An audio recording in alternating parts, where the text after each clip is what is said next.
He handled stones being thrown better than you?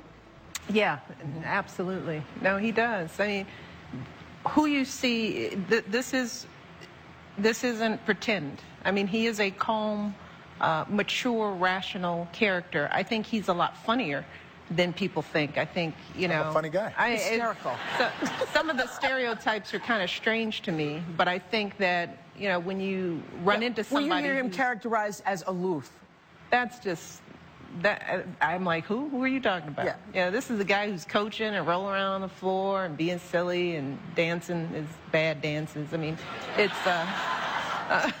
See there? Yeah. But he is calm, and is that because I was reading last week? I didn't mean to interrupt. No. When I was reading the article about your mother. Yes. The story of your mother, and in that story they talked about you being taken from Hawaii after you were born there, and taken to Indonesia at 6 years old, and somebody who was with your mother witnessed kids calling you names and calling you out of your name because of the color of your skin, and your mother said, "Oh, let him be, he's used to it."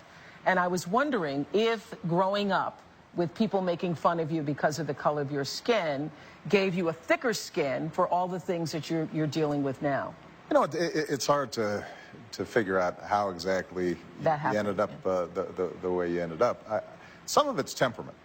You know, we see it in our daughters because Malia's temperament's more like mine and Sasha's is more like Michelle's, and that's just the way they showed up. They have different personalities. So some of it's that. I have no doubt that some of it is the fact that I had a lot of changes when I was young. You know, father not in the home, moving around quite a bit, oftentimes being an outsider in a place where there weren't a lot of African Americans, or having an unusual name. Did you write about dreams? Yeah, so all those things I'm sure contributed, and some of it, though, I also think just has to do with the fact that as I get older, it's easier to keep things in perspective.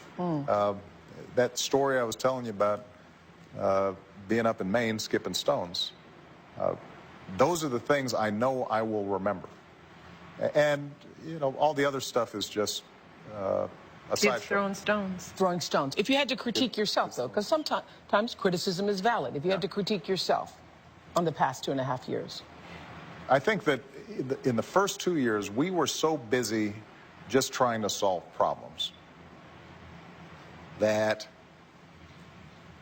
sometimes I forgot that part of leadership is being able to tell a story about where we're going and what we're doing. We did that very well during the campaign. Right? We projected a vision of where America needs to go.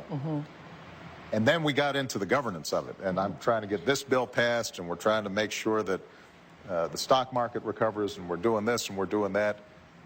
And all those individual pieces made sense in my own head and to our teams, but sometimes we forgot to be in a conversation with the American people where we said, you know, this is why we're doing it, this is where we need to go, and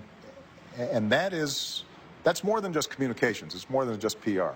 It has to do with us being in a collective conversation about who do we want to be as a country, where do we want to go, and I think there have been times where I lost that. Do you think you lost connection? Yeah, well, it's not so much personal connection with people.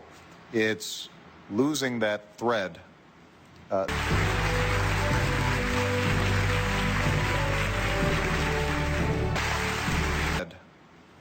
That helps people see the eyes on the prize. The eyes on the prize. And there have been times where I've lost that.